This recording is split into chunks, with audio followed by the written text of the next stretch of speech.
Ajnana-timirandasya Jnananjana-shalakaya Chakshurunmilitam yena Tasmai Shri Gurave Namaha Shri Chaitanya Manobishtam Stapitam Yena Bhutale Swayam Rupa Kada Mahyam Dadati Svapadantikam Vandeham Shri Guru Shri Yuta Padakamalam Shri Gurun Vaishnavamscha Shri Rupam Sagrajatam Sahaguna Raghunatan Anvitam Tam Sajivam Sadvaitam Tavadhutam Parijana Sahitam Krishna Chaitanya Devam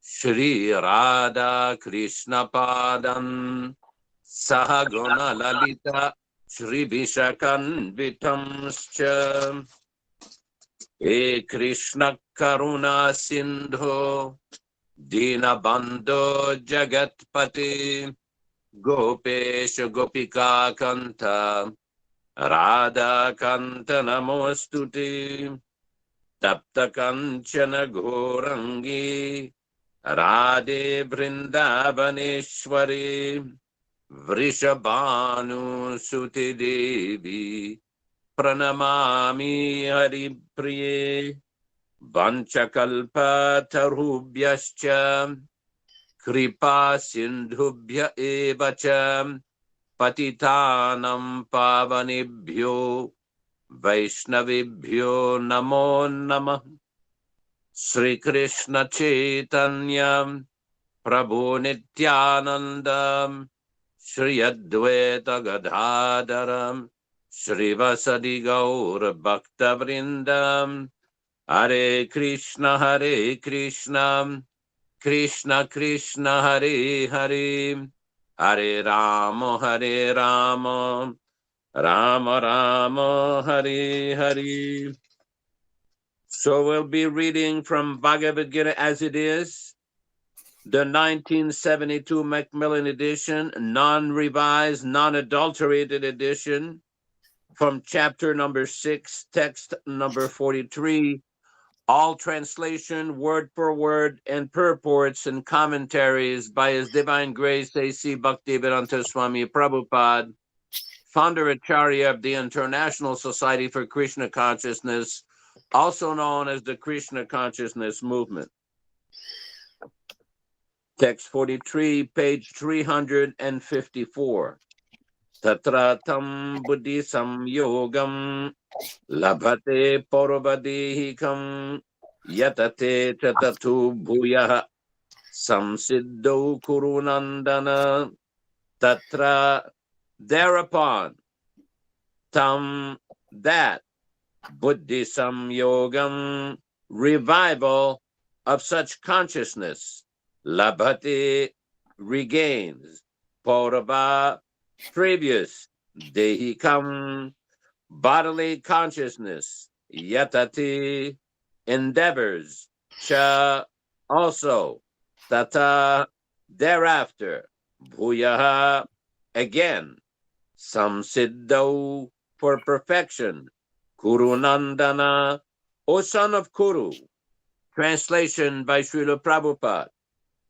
On taking such a birth, he again revives the divine consciousness of his previous life, and he tries to make further progress in order to achieve complete success, O son of Kuru. Purport by His Divine Grace. King Bharata, who took his third birth in the family of a good Brahmana, is an example of good birth for the revival of previous transcendental consciousness. King Bharata was the emperor of the world, and since his time, this planet is known among the demigods as Bharata Varsha. Formerly, it was known as Ilabrita Varsha. The emperor, at an early age, retired for spiritual perfection, but failed to achieve success. In his next life, he took birth in the family of a good Brahmana and was known as Jada Bharata because he always remained secluded and did not talk to anyone. And later on, he was discovered as the greatest transcendentalist by King Rahugana. From his life, it is understood that transcendental endeavors or the practice of yoga never go in vain. By the grace of the Lord, the transcendentalist gets repeated opportunities for complete perfection in Krishna consciousness. I was going to read the next text as well, since it's related. Purvabhyasena teneva riyate hyavatu pisa jignasurapi yogasya shabda brahmati vartati purva.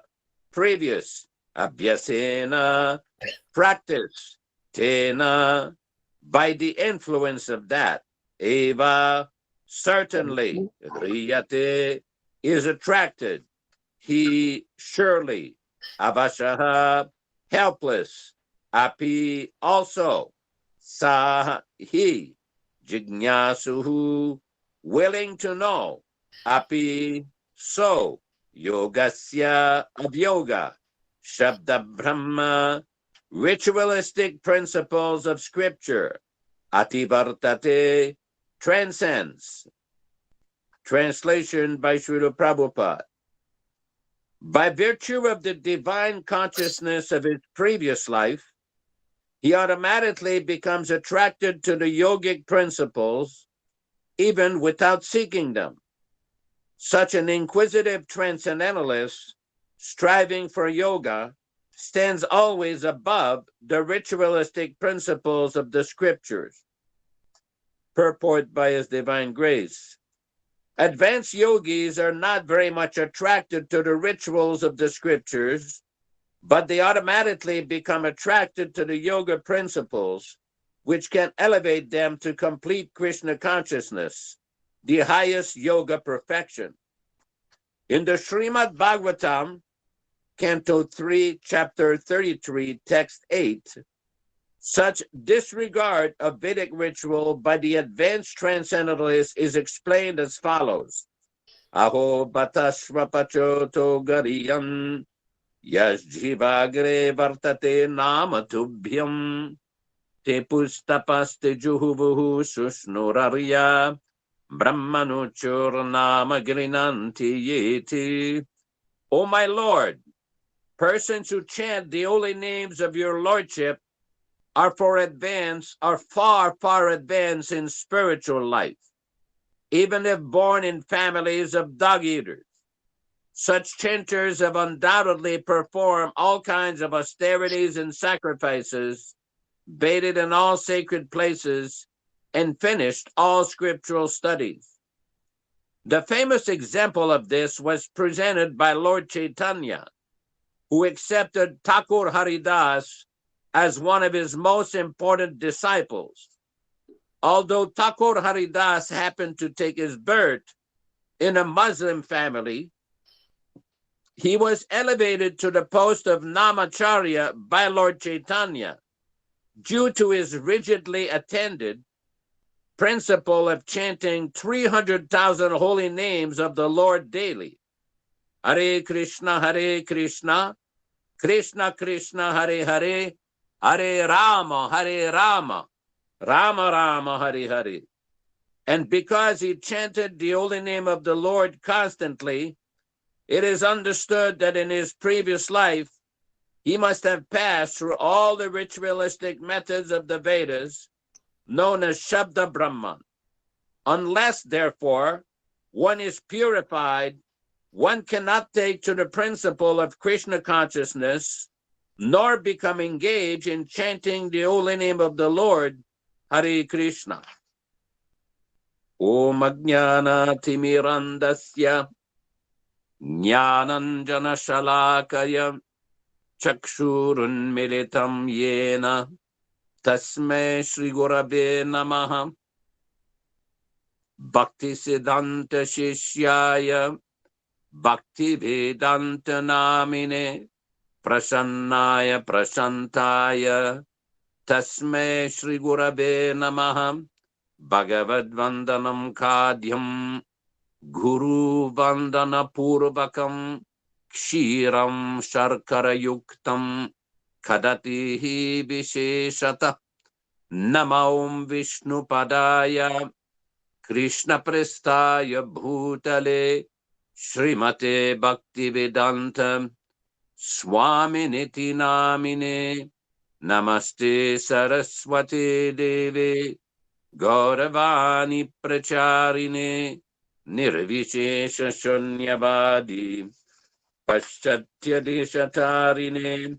I affirm my respectful obeisances unto my spiritual master, our spiritual master, Srila Prabhupada, who has opened my eyes, our eyes, from the darkness of ignorance with the torchlight of transcendental knowledge. So these are very important points here. I think we've tried to discuss in the last 2 weeks of what happens if a devotee or a bhakti yogi, somebody engaged in the process of Krishna consciousness, does not complete the process successfully in this lifetime. So what happens is described by Krishna himself, first of all, in the last few verses. In text number 41, Krishna explains the unsuccessful yogi, after many, many years of enjoyment on the planets of the pious living entities, is born in a family of righteous people or into a family of such aristocracy. Text number 42, Lord Krishna describes, or he takes his birth in a family of transcendentalists who are surely great in wisdom. Verily, such a birth is rare in this world. So here, Krishna explains that after one takes such a birth, he again revived the divine consciousness of his previous life. Now, for those of us who have read the Nectar of Devotion, we know that Srila Prabhupada makes a statement there that usually it is not possible for people to take to this process of Krishna consciousness or bhakti yoga unless they've done this in a previous life. Krishna mentions this here by the word parvadehikam, that in other words, the consciousness of the previous life carries over to this life.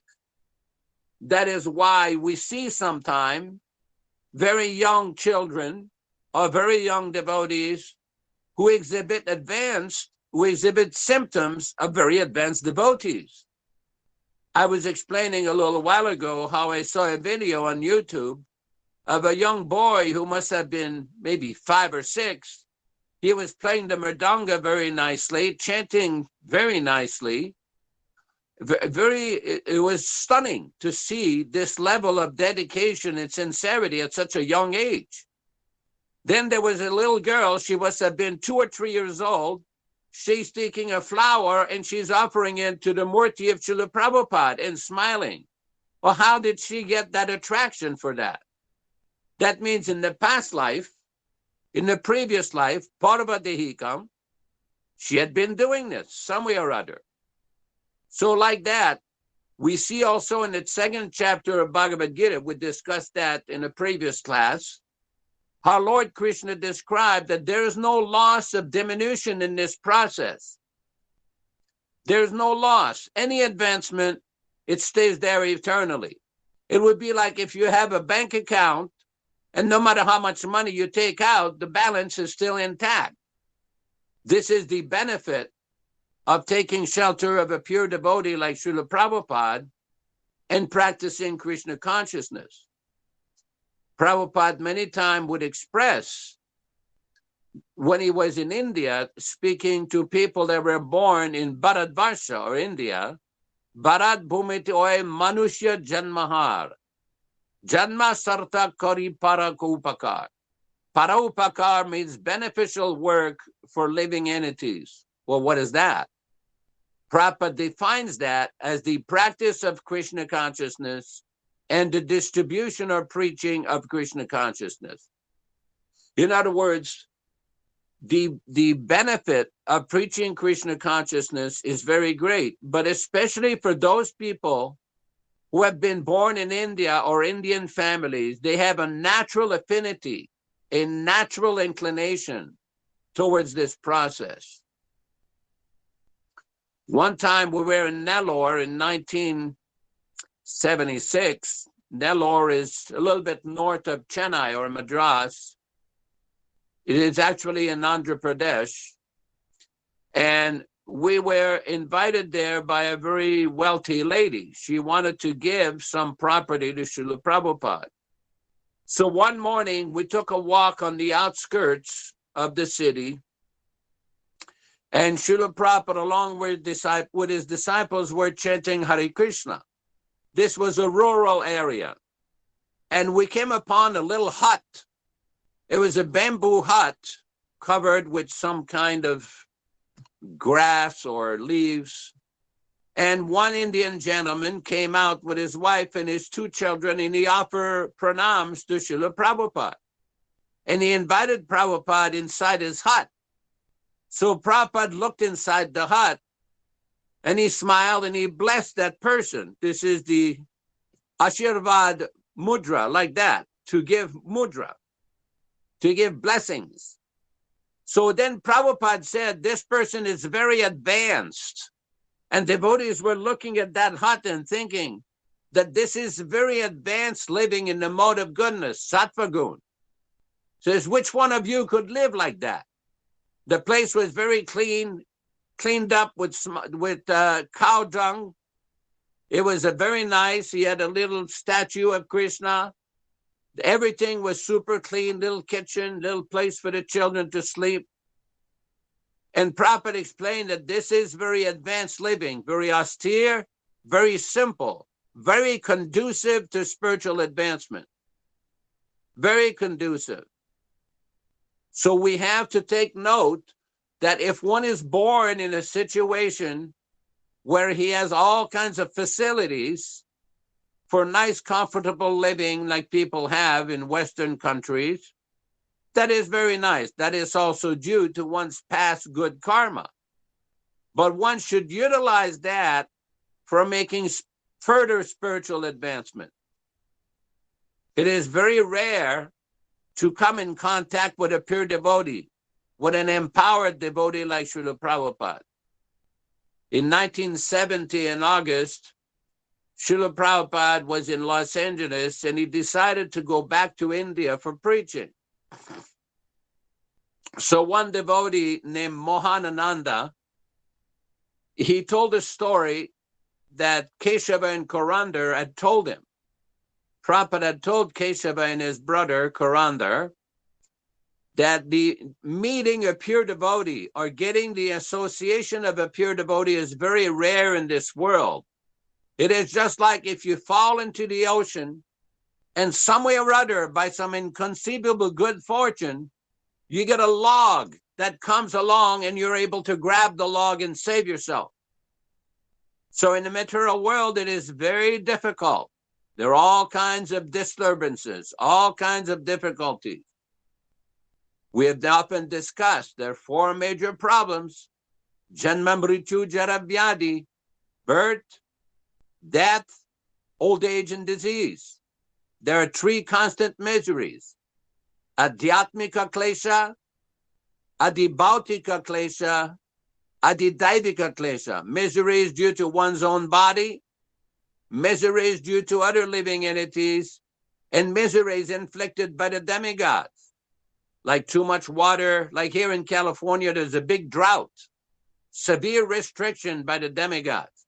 Other parts in America, like in Tennessee or Kentucky, there's big floods. And we see sometimes here in the Western United States, there's so many earthquakes. We see in some parts of the world, there's also big drought, like in South Africa. So there are always some difficulties in this world. So to get the association of a pure devotee, even if it is very short, we see in the Chaitanya Charitamrita Our Krishnadas Kaviraj has described Sadhu Sangha Sarva Shastra Koi. Lava Matra Sadhu Sangha Sarva Siddhi Hoy. That the association of saintly person is recommended. Sarva Shastra Koi. And all the Shastras are recommending the association of sadhus. What will be the benefit? Lava Matra. Lava Matra is given 1/11th of a second. Even such a short time of association with a pure devotee. Sarva Siddhi Hoy, one can attain all perfection. As many of you know, or all of you know, Prabhupada once made a statement, even if they just touch one of these books, they will reach perfection.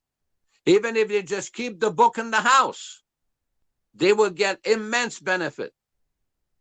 So this is the power of a pure devotee of Krishna who is empowered by Krishna himself to deliver Krishna consciousness. So the devotee Mahanananda says it is very rare to obtain the association of a person like Srila Prabhupada. Very rare. But that association is available today.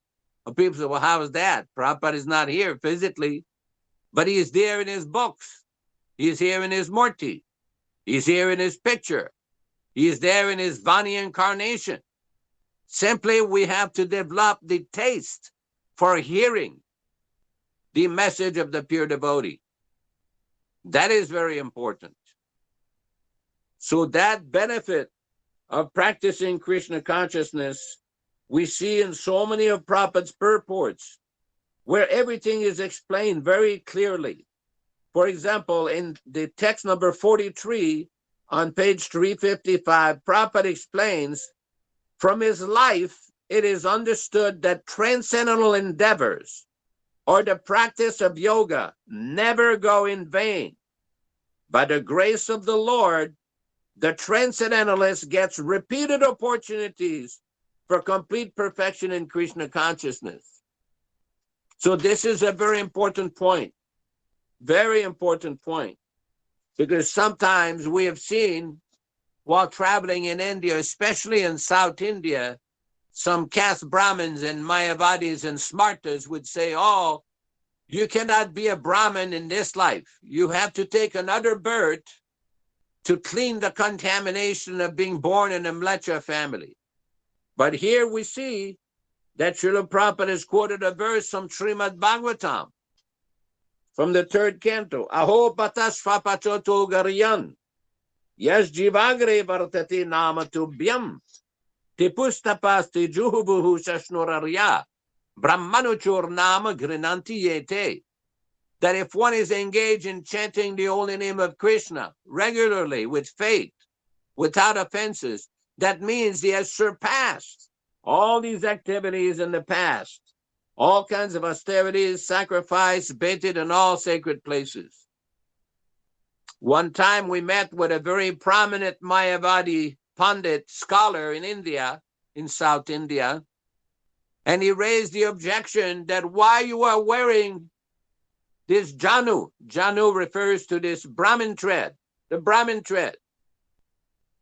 He said, you cannot wear this because in this life you have eaten meat.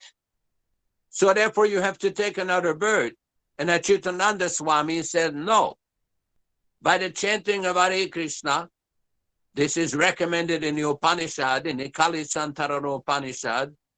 Srila Prabhupada explains this nicely in his purports of Chaitanya Charitamrita.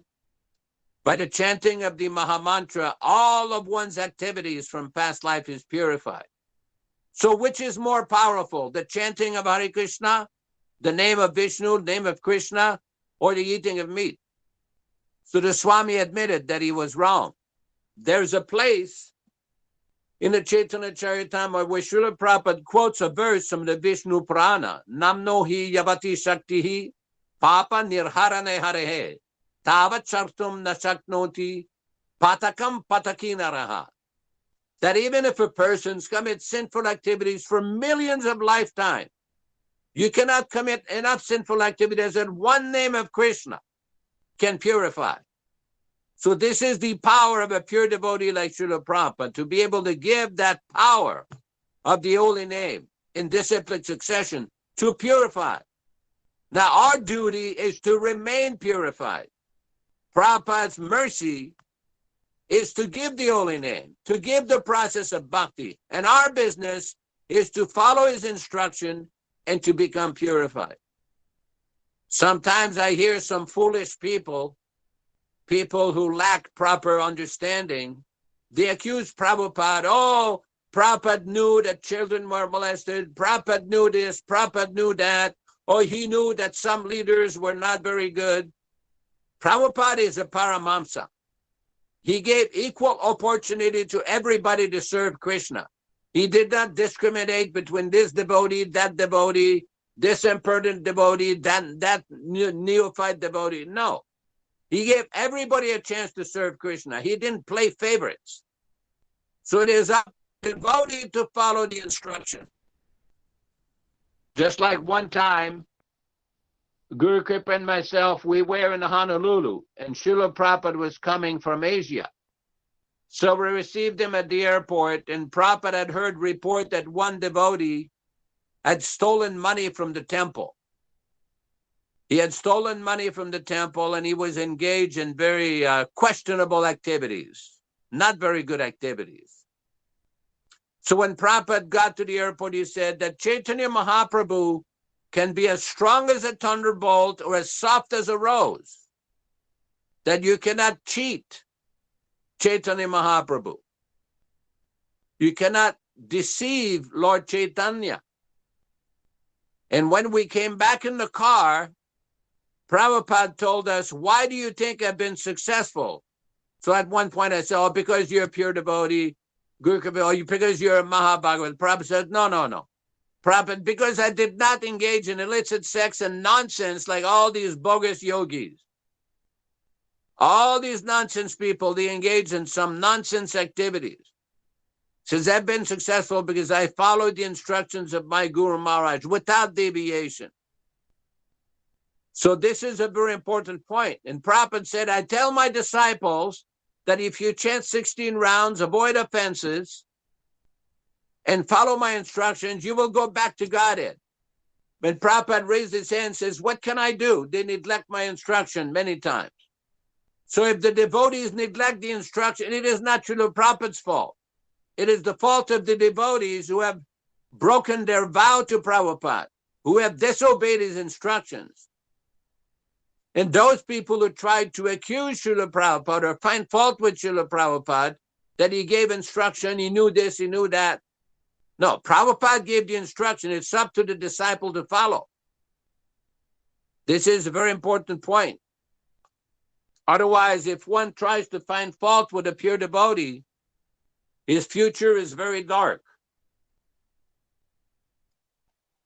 One should never try to find fault with a pure devotee, the empowered representative of Krishna.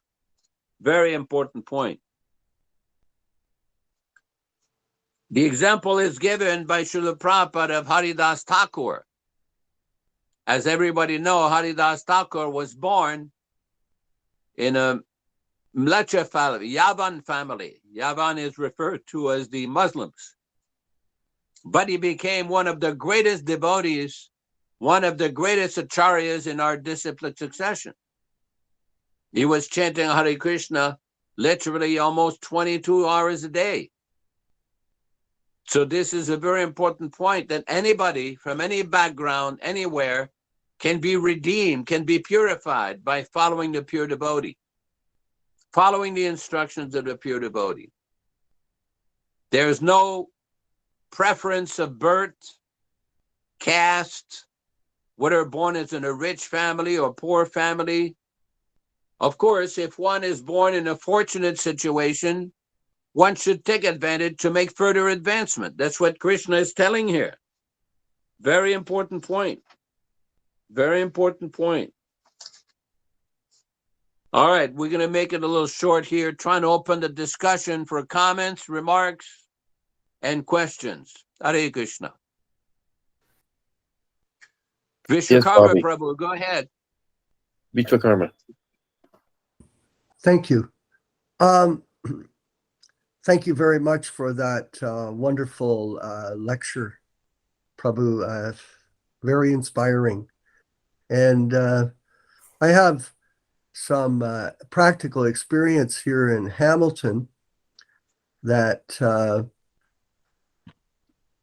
I was called by a friend of mine on a particular matter, and she asked me that if I was interested in meeting these people who are working on a project to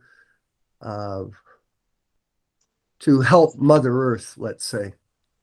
And I was reluctant for them to come over because I'm not interested so much in mundane projects, in a sense. And they came over, and this one person who was the leader of this group, he was eyeing my books in my book cabinet. He was looking at all the books. You know, I cooked prasadam for them. I thought, let them come over, let them have prasadam. And, you know, they can hear the chanting and be exposed to an opportunity to have Krishna consciousness, a Krishna conscious atmosphere, which I've created at my ashram for them to at least see it. And subsequently, our relationship went on for a few months. And now my friend, he was eyeing my books. He was looking at them. And I never really approached him on the matter of reading the books or becoming a devotee of Krishna per se. And then he asked me, he said, can I get any of these books? And I said, yeah. I had a set of Bhagavatams in the cabinet that were available for somebody. I had one set. This was recently, just a few months ago. So he bought the set of Bhagavatams and started to read them with great intensity. He's been studying them now for about 3 or 4 months. And every time I speak to him on the phone, he's so excited that he's got an opportunity to read Prabhupada's books. He goes, he revealed to me, Prabhus, that he had been searching for this all his life. He's like 60, he's 63 years old now. And he had been searching his whole life for Prabhupada's books. And he recently asked me a question. He goes, how come so many devotees that I'm hearing about haven't read Prabhupada's books? What's the reason? I said, well, that's their desire. And, you know, he goes, well, I can't understand that because it's such a great thing. So in this Bhagavad-gītā verse, we're realizing that people come to Krishna consciousness because of past activity. They take it up from where they left off. And, you know, for myself, it's a great opportunity for me to get the association of him, because he inspires me to continue on my path of studying these books. So there's nothing greater. From my experience in Krishna consciousness, there's nothing greater than sharing Krishna consciousness with others. We have a devotee here in our group. He's not here today. Janmahara from Montreal. I went on Sankirtan in 1973 in Montreal, and it was in a area I didn't speak French, but I had my dhoti on and shaved head, and people, I go to the doors of these French Canadians, they'd like jump out of their skins, like, whoa, who is this guy? And he took a Gita from me. I knocked on his door and he took a Gita from me, and subsequently became a devotee. I stayed with him for about a half hour in his apartment. And subsequently he became a devotee. And, we're still friends to this day, like over 50 years.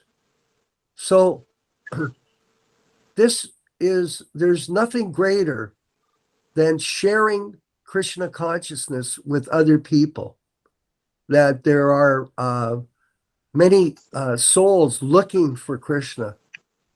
And if we take up this opportunity, that we have, which is so, how can I say, auspicious. This is one thing that I find also disturbing, is that a lot of devotees that I meet, they're fault finders. They I don't know why it is. They've just got this. A lot of times people see that we're presenting Krishna consciousness, that Prabhupada is Diksha Guru. He's our Shishya Guru. We're teaching people how to be Krishna conscious, like the way we were taught by Prabhupada in the early 70s. And people criticize us. They fault find us. Does it matter? No. It certainly doesn't matter to us, because we know that we are blessed by a pure devotee to carry on with this mission. It's not like we're worried about what the common mass of people or so-called devotees think, because really this is all about sharing Krishna consciousness with others. And there's nothing greater than that. There's nothing greater than that. I was talking to Radha Madhava yesterday, and he was saying, if you can just get one person to take up Krishna consciousness, if you can get one person to become a devotee with you, like in our group here, I see we have like 20, 30 people on our talks.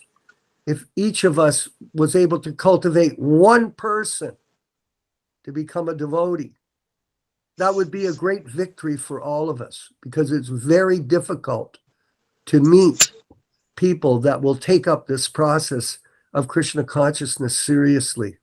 Very difficult. And Bhaktisiddhanta said, it takes many pounds of flesh, a great effort.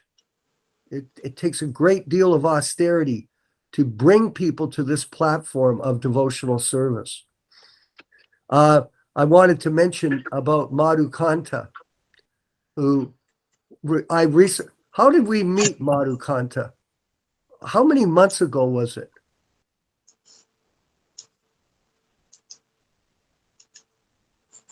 Madhukanta, I'm not quite sure. It was 6 months or more. Maybe more. Yeah, it was somehow or other we met online. Yeah, I was noticing your comments on a lot of the groups and things that I read on the Facebook, and I noticed them, and that's how I got interested in what you were saying. Yeah. So what happened was, just so all of you know, and I'm very ecstatic about the initiation that he took 2 weeks ago. It was so fantastic. When we got a chance to meet and talk on the phone, I reached out to you to talk to you, and I heard his story of how he became disenfranchised from the ISKCON group because he refused to accept initiation from Romeshwar. I'm going to simplify the story. And throughout his life now, he has stayed steady to Prabhupada's lotus feet. That's been his only focus. He kind of missed the original opportunity to get initiation from Prabhupada while he was still here on the planet. And then subsequently, they introduced a different system for initiation, which he couldn't accept, quite understandably. And so subsequently, now he's taken initiation as a Prabhupada disciple and become very serious about this matter. And it was just, very exciting for me personally to see you do this, because, Krishna allowed us to have some role in bringing Krishna consciousness to other people. So just finishing off here with my friend, he also, this fellow that came, this new Bhakta that's reading Prabhupada's books, I looked at him the other day, and Yaśodā, it's interesting. He has short hair, and somehow or other, he had a ponytail at the back.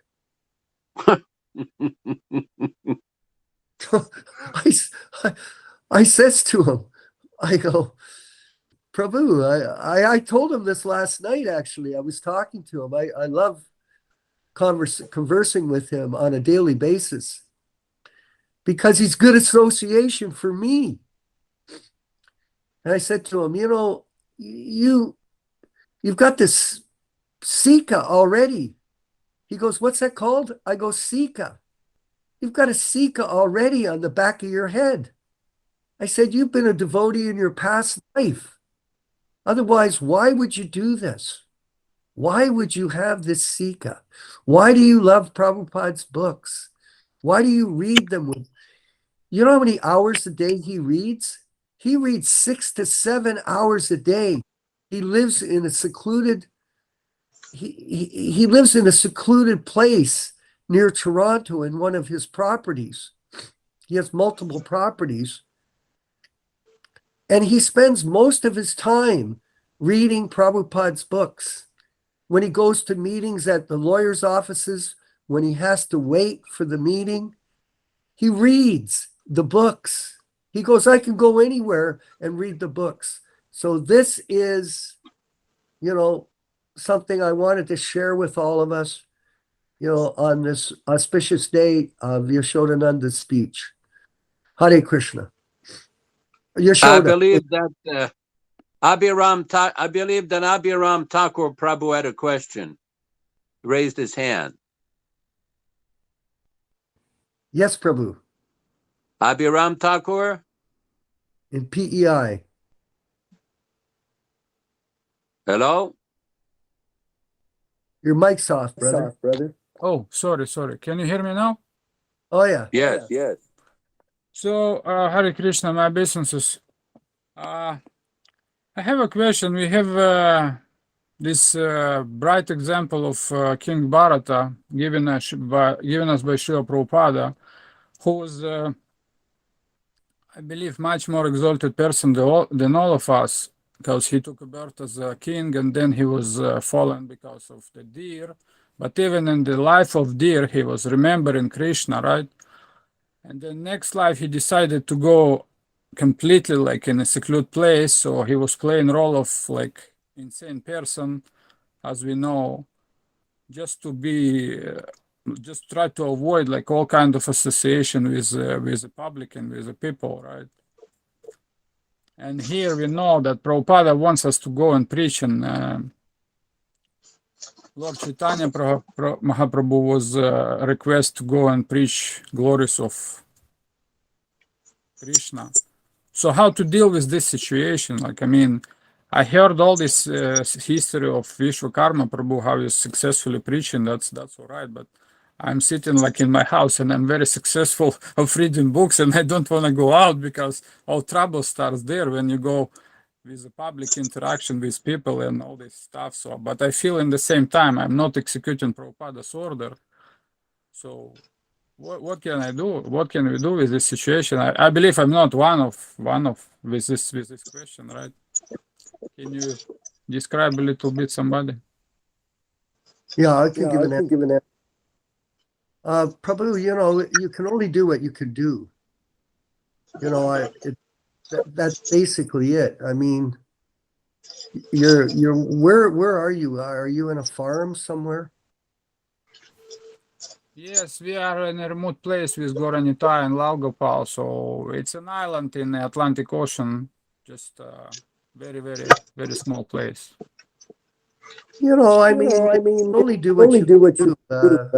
I'm in a different station. Prabhupada told us, Prabhupada Desha, you should preach wherever you are. And, I've been here in the same area for 53 years. Same area. And, concentrated in this way, not running around going here or there. You should just do what you can do. That's all. I mean, like Krishna will work for you. Like, for example, I was talking about this fellow that came to my house. He came to my house, Prabhu. I didn't go get him. He came to here. Just like the deities that we have. They came to us. People gave them to me. So Krishna will help you. You just have to have the desire. But carry on, do what you can do. I mean, the fact of the matter is, there is a much bigger platform for us online. And this is a new age of spreading Krishna consciousness, a new age. We're planning a new TV network called Prabhupada Disciple Network. Now, is it a good idea? Well, if you can get to 1 billion people, Prabhu, do you want to help us? Huh? Let me ask you that. If you can reach 1 billion people, some people reach 1 billion people online. You know that. So we have to have a vision of what we're doing, time and circumstance, use our intelligence, use our facility, concentrate, meditate on this. It doesn't come without effort. So, like for me, I look at downtown Hamilton, I go there, it looks like a coal factory. There's not many diamonds on the street, but there are lots of diamonds online, like with Madhukanta, for example. How did I meet him? How did I meet him, Prabhu? I told you. I called him up on the phone. Some people would say, well, all you did was call him up on the phone. It's like when I used to do real estate deals. I'd call people up. How do you make $10 million in real estate? Do you know how to do it? You have to call people on the phone. So in order to get this going, people have to make an effort. You have to listen to senior devotees, not minimize senior devotees. This kind of fault finding, I've had to deal with this all my life. Criticizing what we do, not good. We're the senior members of the Sankirtan mission of Lord Chaitanya, still alive. We're still alive. And we had Yaśodā-nandana. I relish his association. Look at how he speaks about Krishna and Prabhupada so profoundly, so enlivening. So we're blessed here. Do the best you can. That's all I can say. Someone else, please? Yes, Yaśodā. I just want to make a point here. I want to read something from the Nectar of Devotion, what we discussed today. This is from chapter 2. Prabhupada says, in this connection, Srila Rupa Goswami suggests that the person eligible for Krishna consciousness or devotional service can be classified by his particular taste. He says that devotional service is a continual process from one's previous life. No one can take to devotional service unless he has had some previous connection with it. For example, suppose in this life I practice devotional service to some extent. Even though it is not 100% perfectly performed, still whatever I have done will not be lost. In my next life, from the very point where I stop in this life, I shall begin again. In this way, there is always a continuity. But even if there is no continuity, if only by chance a person takes interest in a pure devotee's instruction, he can be accepted and can advance in devotional service. Anyway, for persons who have a natural taste for understanding books like the Bhagavad-gītā and Srimad Bhagavatam, devotional service is easier than for those who are simply accustomed to mental speculation and argumentative processes. So we've discussed several times that in order to pick things up in this life, Prabhupada says no one can take to devotional service unless he has had some previous connection with it. So in this life, it's very important to take it seriously. In one lecture, Srila Prabhupada said that you should take this very seriously and try to complete in this life, because in the next life, you may not get the body that you want. Even if you're a devotee, you may not get the body that you want. That is not up to you. You do not decide the body that you're going to get. That is up to Krishna and Krishna's agents. So in this life, it's best to complete as much as possible, like what Jayananda did or what Sudama did, to some way or other get the mercy of the pure devotee and trying to complete in this life. Any other comments?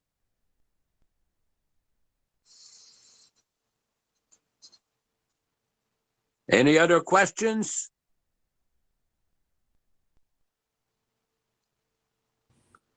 Where's Jiva Goswami, Prabhu? What do you think, Prabhu? He's in another meeting right now. He's in Okay, another what do meeting you right think, now. Mataji? What do you think about the process and what we've been discussing? I agree with everything you say. I think a lot about the devotees that are inside of ISKCON right now that will be coming back again. And because they have chosen something that is, not right. But that encourages me too, because we will see that the movement will grow even more in the future, I think, with all these people returning to the movement.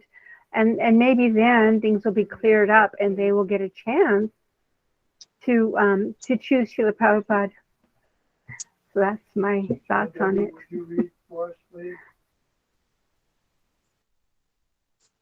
Somebody was speaking? I don't know. Thank you, Mataji. I just wanted to say, Prabhu, that in terms of the work that I'm doing in Hamilton, for example, because remember, this temple was started in 1971. And, we're simply maintaining this here in this area because it's a duty. I personally, just trying to serve is the most important thing. It's not about, my success. There's very little, comparatively speaking, to what people are doing in this world. We have very small level of success. But it's the idea is to let people express what they're doing, not what we're doing, but to show that everyone here has some kind of effort that they're making so that there's some success for them. We're not involved in, I'm not involved in anybody's group. What you do in any city or town, that's, Prabhupada wanted us to do that on our own. Just that was the original plan for the spreading of the mission, which was that each area would operate independently. It would be personally motivated by the individuals that were there to figure out ways and means to spread the mission on their own, figure it out. So, you know, when I explain this about the local area here, I'm only giving that expression so that our people can realize that everybody can do what they want to do wherever they are. It's not about a big preaching program. I mean, putting up the sign in Toronto and affecting millions of people, as Prabhupada had instructed me for the Hare Krishna sign. That's a different thing. Like for me, I also have a plan to put signs of Hare Krishna on the billboards across Ontario. Now, that has nothing to do with here in Hamilton. Why am I doing? Because Prabhupada gave me that personal instruction. Put up the signs so that people can chant the Hare Krishna mantra. So there are lots of ways that we can draw information from Prabhupada's teachings on what we can do in our local areas. This is the idea, is you would try to expand your preaching, Ram, in your own area. Not that I'm doing a big thing here. I'm in a certain area. It's not really that big of a deal. I get very upset with myself every day when I see people spreading their nonsense online and they get billions of views and we get nothing. Look at, like, even our classes here, we get, 20, 25 people. We're trying to organize it. It's a struggle. It goes on and on. It's just so difficult. But what can you do? We're trying. You have to step forward. Try to come up with an idea. Step forward. Like, people talk to me about death. They say, well, you're going to die. Are you going to go back to Godhead? Are you going to become liberated? I told them this, Abhiram. I said this. I said, I'm only interested in one thing, doing my service. I'm a servant of Prabhupada. I'm only interested in one thing. I want to die in the service. I want to increase my service every day, continue my rounds, continue studying the books, continue cultivating people. Just keep marching like at a war. Just keep marching forward. And then Krishna will help me. I'm counting on Krishna to help me, to give me facility so I can keep going. So it's a personal effort that you make to try to please our guru. That's it. You step up. You have to step up. The only way we got to Toronto Temple was everybody in Toronto, when we did that, and Prabhupada, I'm going to repeat it again, he said it was the topmost triumph for Krishna, is that we all stepped up together. We all stepped up together. It wasn't just one person. It was everybody. And then Krishna helped us step up. And the people that didn't step up, stepped down, or they stepped aside. There's lots of people that come. It's like they say, Krishna, like Jesus said, many are called, few are chosen. There are very few people that are really serious. Prabhupada was 100% serious about Krishna's service and his service to his guru. That's all that mattered. Yaśodā Prabhu, please. This is a very good point, because we've seen in the history of the mission how many people came to do some service, but then for various reasons stepped out or deviated in various ways.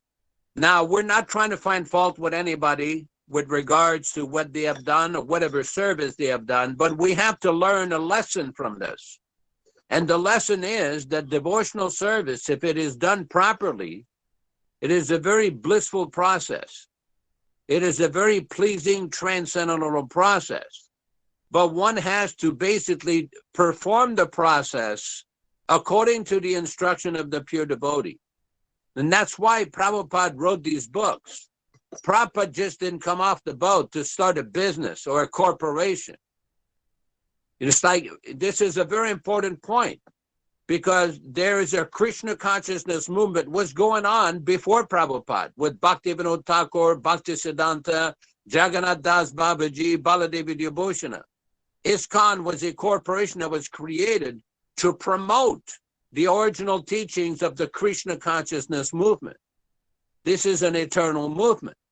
But when it gets deviated, when it gets vitiated, or when the original teachings become perverted, then we have to resort back to the instruction of the pure devotee. That's why Prabhupada put so much time and energy into his books and requested his disciples not to change his books.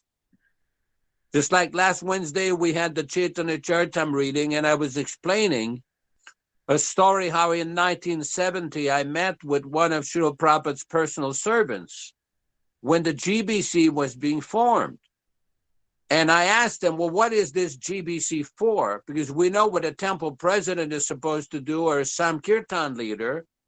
He says, well, the GBC was formed so that the standards in a temple are properly maintained, that the proper Sankirtan process and everything else.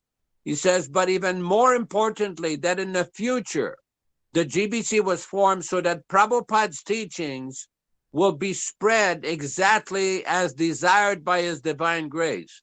They will not be changed in any way. I remember that conversation very vividly.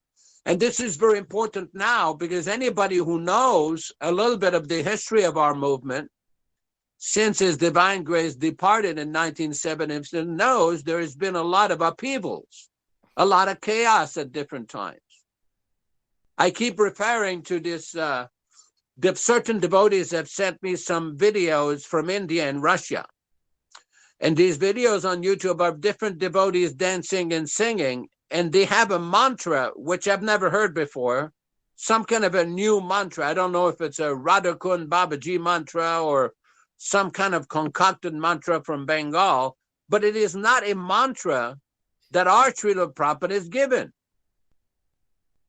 Just like I was giving that in Bengal during the time of Bhaktivedanta Thakur, there was one Babaji who went everywhere and he invented this mantra, Nitai Go Radhishyam Hare Krishna Hare Ram. And this became very popular. But Prabhupada did not approve of this mantra. He said, this is not the standard of the Acharyas. So similarly, nowadays, it's like I was watching a video from Bombay, the temple in Bombay. They were saying, Radhe Krishna, Krishna Krishna, Radhe. I was thinking, what is this? In other words, there's no need to invent anything. There's no need to manufacture anything. Everything has already been given properly by the Acharya Srila Prabhupada. And even these kind of mantras like Jai Radhe, Jai Bolo, Sri Krishna, it may be very melodious, there may be very nice dancing, but this is not the standard that was given by Srila Prabhupada. Prabhupada gave the Pancha Tattva Mahamantra, Sri Krishna Chaitanya Prabhu Nityananda, Sri Advaita Gadada, Srivasadi Gaur Bhaktavrinda, and the Hare Krishna Mahamantra, Hare Krishna, Krishna Krishna, Hare Hare, Hare Rama, Rama Rama, Hare Hare.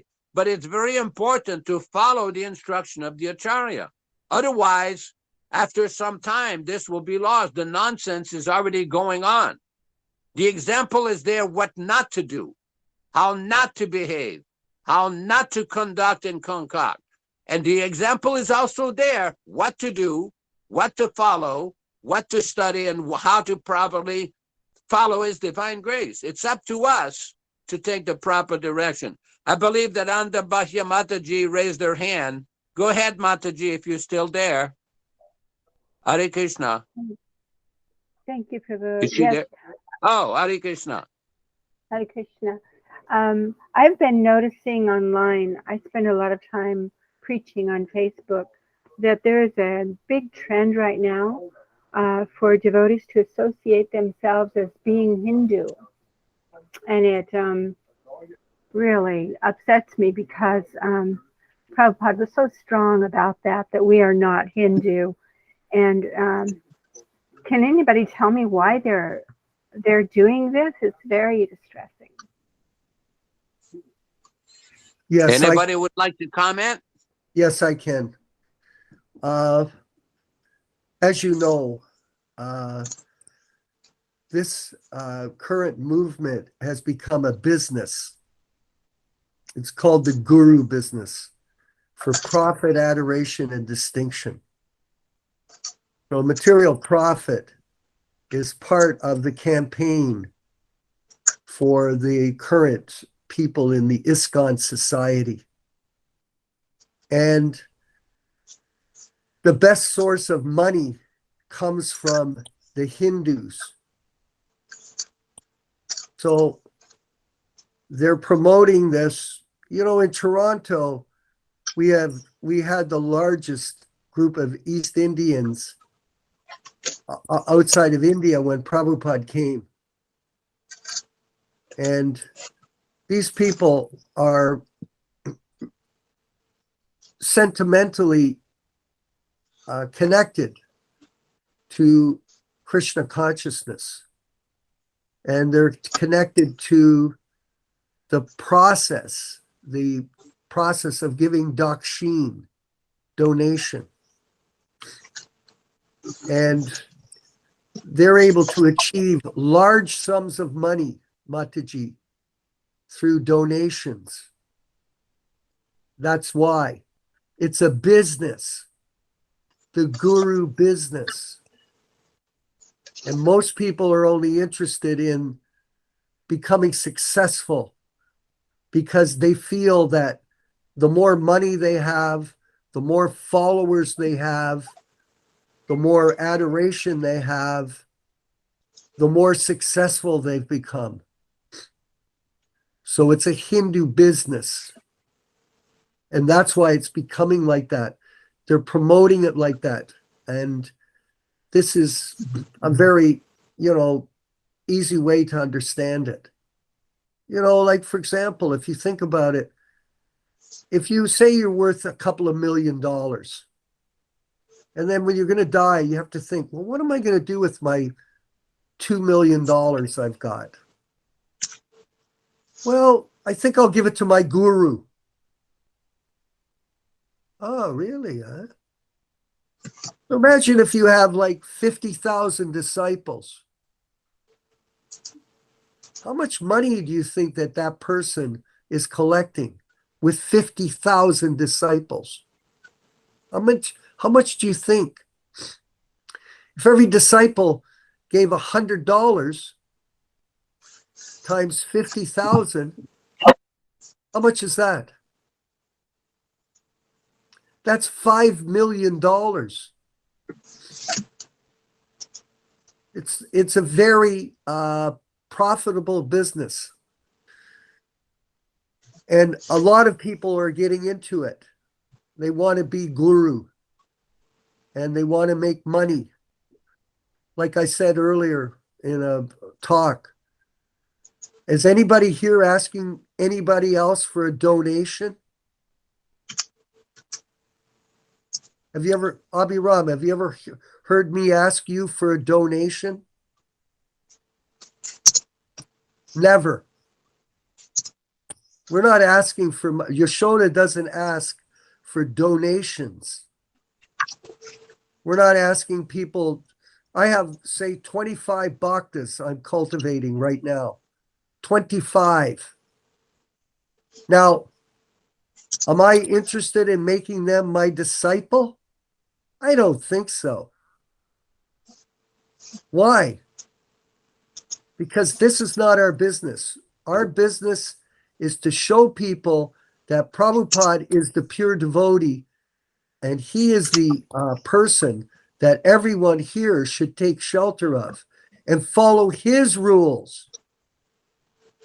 Not my rules, his rules. He has many rules. There are many rules involved. Even with our organization, our group, we've seen people come forward and fault find other devotees because they're doing something that they don't, think something in their minds which is based on their own envy and their own fault finding. This is pure nonsense. In my life, I don't tolerate it. If a person doesn't want to work together in a team spirit, go away. Just go away and let us carry on with our preaching work to spread the Sankirtan movement of Lord Chaitanya. We are not interested in fault finders. If people think that we're just nobodies, all of us, we're just a bunch of deviants or a bunch of fanatics, they're wrong. They're absolutely 100% wrong. And if you think we don't know, you're wrong. We're not stupid people. Prabhupada didn't enlist. No, here's another point I just want to finish up on. There are a lot of people nowadays that these new so-called Ritvik people. You've heard the term Ritvik, which has been introduced by Hridayananda into the society. I keep telling all of our group, we're not Ritviks. We're Prabhupada disciples. That's much different. Nowadays, amongst these Ritvik people, I'm finding that they fault find Prabhupada disciples. They fault find us. They don't want to, if you say you're a Prabhupada disciple by these initiated people of other gurus, you're shunned. You're looked down upon. How ridiculous this whole situation has become. It's absurd. This is complete chaos. It's not that everything is just completely lost, but it almost is. And it's due to envy. It's due to fault finding. It's due to offenses against Prabhupada, against the holy name. This is a serious process. If everybody thinks that it's all bad, they're wrong. They're wrong. There are good people. I know in our group of Prabhupada Disciples Association, we started the Prabhupada Disciples Association online, and I think Anandabhaya, you're online quite a bit like myself. I'm not on that much. I use it as a media, but we're expanding the Prabhupada Disciples Association. I think we're at 450 members now. 450. I started that about a year ago or 8 months ago. And initially I invited about 20 people to join the group, and voluntarily people are coming to the group now. So every 10 days recently, we're getting at least 50 to 75 new members coming to the group. It's not very many. It's actually sad, but at least we're moving forward. Now we're at 436 as of this morning before the class. So, I'm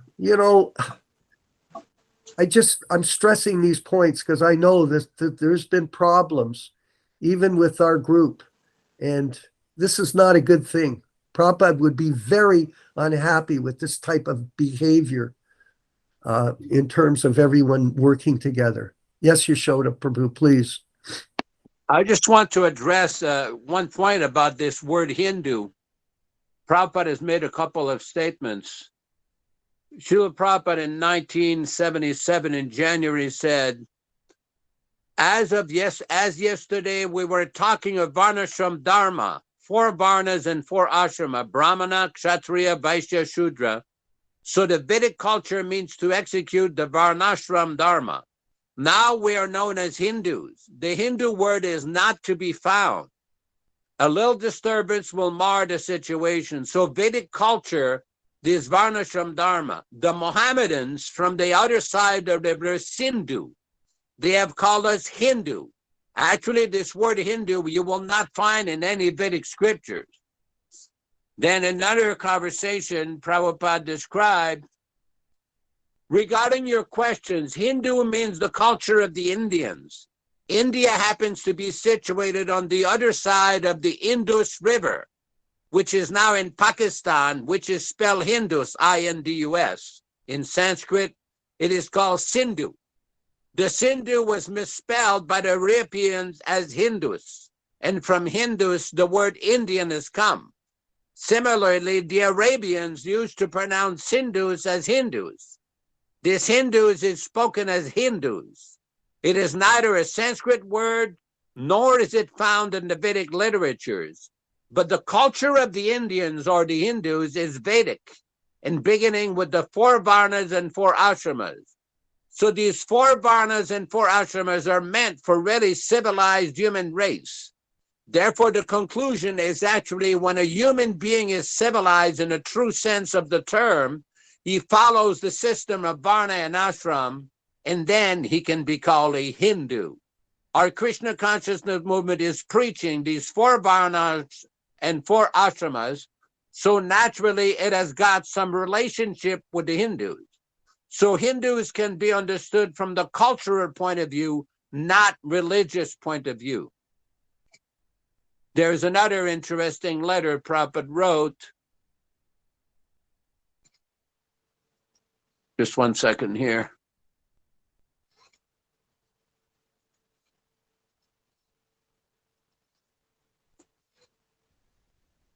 Regarding the Hindu centers in the foreign countries, none of them are bona fide. There is a similar hodgepodge center in London. Actually, Hindus and non-Hindus, everyone is at the present moment out of touch of the real science of spiritual knowledge. Everyone is going under some religious badge only. So it is very difficult to deal with them unless they're very much serious to understand the science of God. Everyone of the Hindu community in the Western world has got some very good feeling for me because superficially they're seeing that I'm spreading Hindu religion. But factually, this Krishna Consciousness movement is neither Hindu religion nor any other religion. It is the function of the soul. So even though the Indian Hindus are very much inclined in my favor, so far I've experienced that it's very difficult to turn them into pure devotees. The difficulty has become more acute on account of Ramakrishna Mission's preaching that any opinion about religion is all right. But our philosophy is different. We do not accept any opinion which is not advised by Krishna. So unless one is very fortunate, never mind whether he is Hindu or non-Hindu, one cannot take to the Krishna Consciousness movement and accept its bona fide principles. So it's quite significant that Prabhupada is not identifying his movement with Hindus. This is a very important point. So I hope that helps to answer your question, Mataji.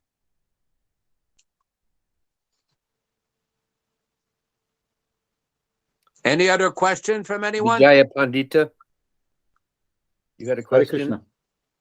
Well, I would like to say something what Vishwakarma was saying before, that in our group here, we are not collecting donation, we are not making all these things, but actually I collect a lot of donation lately from hundreds of friends or past devotee friends, because I have to print the booklet, Our Living Guru, into Italian. So because I have not so much money, actually I'm a Sankirtan devotee, so Sankirtan devotees never have so much money. So what I done, I ask the friends, and I collect more than $2,000 to print the Our Living Guru booklet.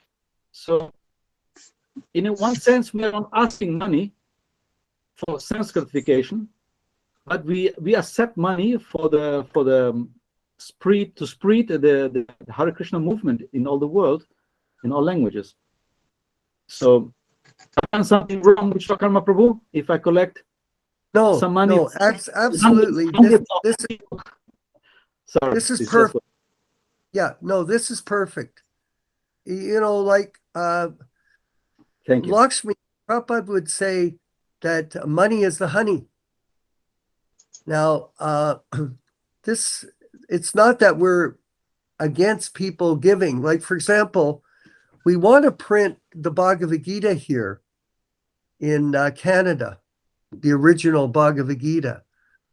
We have a perfect copy of it that could be published. So having people give money for the publishing of books or for the propagation of Krishna consciousness, if we conjointly come together and engage our money in Krishna's service, that's the proper use of money. So I didn't want to say that we're against collecting money. You know, myself, I've, you know, done $50 million in business in my life. Lots of business. I've won and lost in business, but it's a question of motive. What is your motive? Why are you collecting the money? What is the reason? Prabhupada lived very simply, as we can all be inspired by his personal example, how he lived. So we all live fairly simply. But at the same time, if we can engage Lakshmi in the service of Srila Prabhupada and the service of Lord Chaitanya, this is very good. So this is the positive use of money, and this is the proper use of your Sankirtan energy, Vijay Pandit, is to, of course, do that. And it's interesting. Prabhupada said this. He said they should pay for the books. When my friend came to wanted to get a set of Bhagavatams, now I would have just given him the books for free. I would have.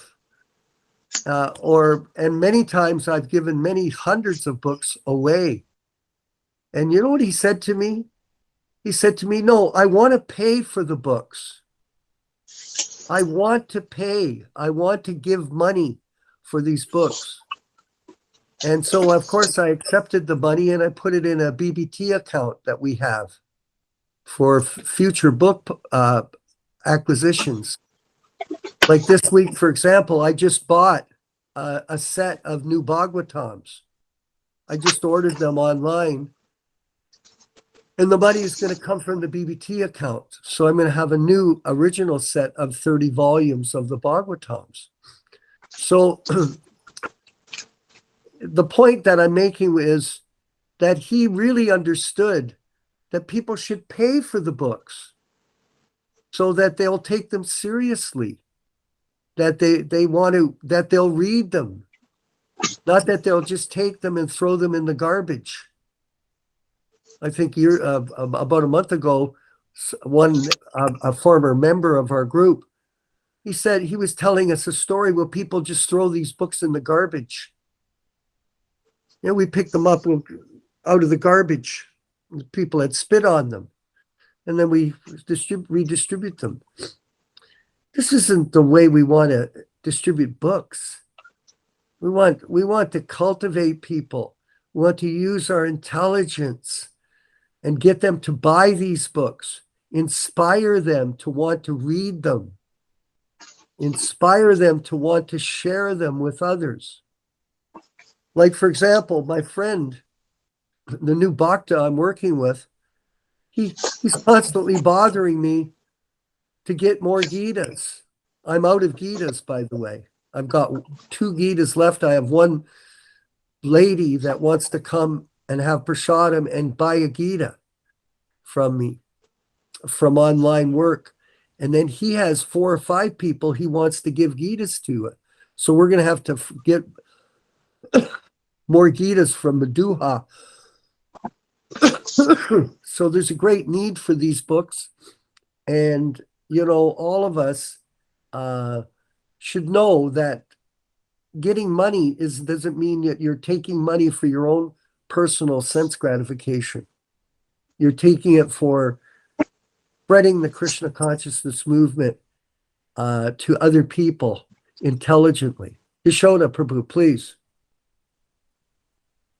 This is a very important point. For example, when we do fire sacrifice, there's all kinds of expenses with ghee, getting some special wood, getting flowers, getting fruits, traveling to and from doing that. And some devotees will give a donation. It is not a donation for personal gratification. It's a donation for the service of Prabhupada and service of Krishna. But in general, we do not take donations for ourselves like some other people do. Any money that is being used right now, we're trying to put into a fund to try to print some Bhagavad-gītas. That's what we're trying to do. That's a project that we're working on. As a matter of fact, some of the donations that I've recently received have been put towards that fund that is being managed from Hamilton, Ontario, to try to get more Bhagavad-gītas printed. This is one of our projects. So this is a very important point. I mean, when I was in the movement, we were known, Guru Kripa and myself, to be some of the richest devotees in the movement because we helped to build the Krishna Balaram temple. We built the big 2 towers, hotel towers in Bombay. We built a big wall in Mayapur. Guru Kripa kept, even when I was in South India, 75, 76, he kept working in Japan and gave more money to Prabhupada. So money will come. One devotee once asked Srila Prabhupada, if we have to preach, this is going to require a lot of money. Where's the money going to come from? And Prabhupada told that devotee, if you just chant your rounds and follow these principles nicely, money will fall at your feet. Krishna owns all the money. He controls all the money. And if we are sincere and we're dedicated to Krishna, Krishna will send the money. There's no need to be obsessed with obtaining followers or disciples and so many nonsense ideas. Simply, our only obsession should be how we can serve Srila Prabhupada for the service of Krishna. That should be our only obsession. Oh, by the way, I just want to make a comment. On the Baya Mataji, you have a beautiful picture behind your head. That seems to be Krishna and Pondraka. Very, very nice. I didn't see the picture of your husband today. Sometimes he has a beautiful picture behind the head, too. I see that Madhukanta has a picture of Krishna behind his head, too. And Venkat Prabhu has a picture of Srila Prabhupada on the Ratha Yatra card. Very, very nice. And in Australia, I see that our friend Shyamasundar Prabhu has got, Lord Chaitanya in the Sankirtan. Very nice. From my angle, it looks very beautiful. And all these beautiful transcendental pictures there. So I think we have our time set up. We invite everybody to come back tomorrow morning. We'll be reading from Srimad Bhagavatam, trying to churn out some more nectar. And I hope that some of these questions about Hindus, I mean, I'm still having a lot of problems with my computer. But when I get reestablished, I'll be able to send, as we speak, be able to send all kinds of quotes. Because from my cell phone, I don't have access to all my files, which have thousands and thousands of quotes. But there's another conversation with Srila Prabhupada about the meaning of the word Hindu. And Prabhupada says, just try to understand the inhabitants of India were called by the Mohammedans for Persia and other places Hindus. Hindus means the residents on the other side of the river Indus. You have heard the name, the river Indus. So they cannot pronounce it Hindus, they say Hindus. From Hindus, it has become Hindu. So like that. Then Prabhupada is explaining so many points about the history of India and how the Kshatriyas went to other countries and everything. So I hope that helps to understand a few points regarding your question. We can discuss more of that tomorrow. Offering all obeisances to everybody. Prabhu's Vanta Kalpa Tarubhyascha Kripa Sindhubhya Hare Devata Krishna, Hare Krishna. Patitanam Pavanebhyo Vaishnavebhyo Namo Namaha. Can we have a kirtan, Madhukanta Prabhu?